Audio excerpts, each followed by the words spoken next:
हा cultural patient कोण आहेत संख्या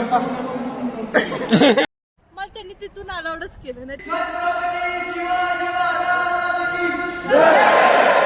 तेजस्वींना एक कांड केले आहे. तर नमस्कार मंडळी, तुमचं स्वागत आहे आपल्या आजच्या नवीन ब्लॉगमध्ये. आज कॉलेजमध्ये काहीतरी इव्हेंट होता, त्याच्या मॅनेजमेंटसाठी आम्हाला बोलवून घेतलं. लवकर कॉलेजमध्ये गेलो, तिथं आम्हाला कोण भेटलं बघा. मला त्यांनी तिथून अलाउडच केलं नाही. ते म्हणतात मेन गेट पासून अरे फूड कोर्ट मध्ये जायचं. या मोठं बोलीचं मोठं ऐकत आम्ही फूड कोर्टला गेलो.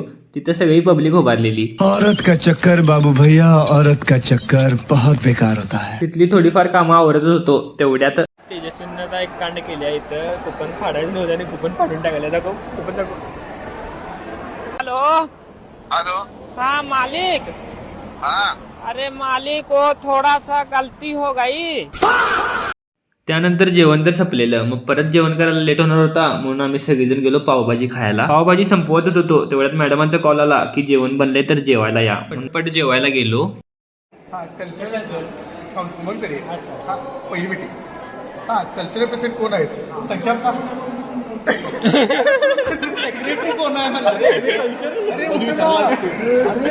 जेवण त्यांनी संपवलेलं. मग फूड कोर्ट मध्ये छोटासा एक इव्हेंट होता ज्यामध्ये शिवजयंतीचं पोस्टर रिलीज करणार होते. मग ते बघायसाठी आम्ही तिकडे गेलो.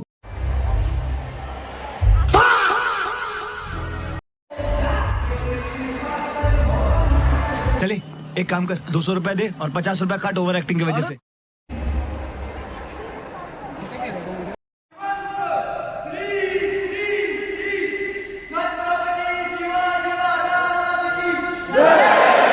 मग ते सगळं बघून परत गेलो रूमला. ब्लॉग आवडला असेल तर लाईक करा आणि अजून पण चॅनलला सबस्क्राईब करायला नाहीये तर सबस्क्राईब करायला विसरू नका. चला भेटूया नेक्स्ट ब्लॉग मध्ये. Bye bye.